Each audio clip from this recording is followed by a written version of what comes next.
अस्सलाम वालेकुम वरहमतुल्लाहि वबरकातुहू। माशाअल्लाह सही मज़ार मार्केट के अंदर एक बुजुर्ग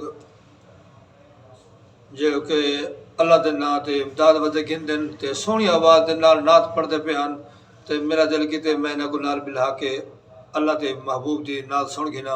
आओ तुसा मिल के सुनो बाबे की कैसी प्यारी ही आवाज़ है। माशाअल्लाह पढ़ो सी पढ़ो या नात जा जा।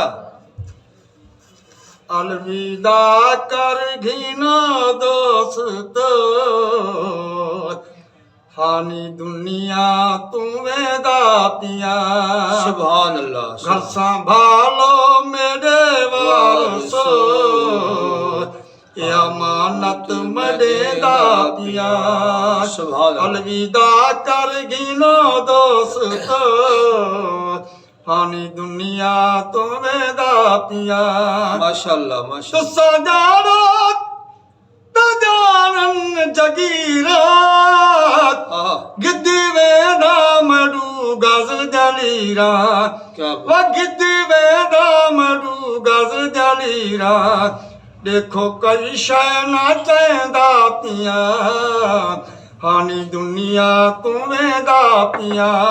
माशाअल्लाह। घर संभालो मेरे वारसो, ये अमानत मडे दातिया। क्या बात है क्या।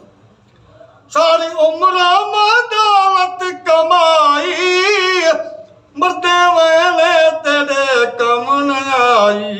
माशाअल्लाह। सारी उम्र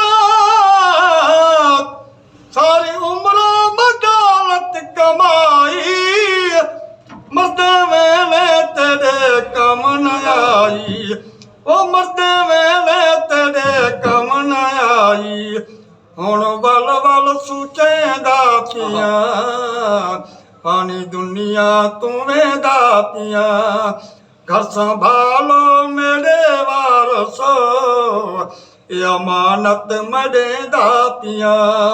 अलविदा कर गिनो दोस्तो, हानी दुनिया तुम्हें दा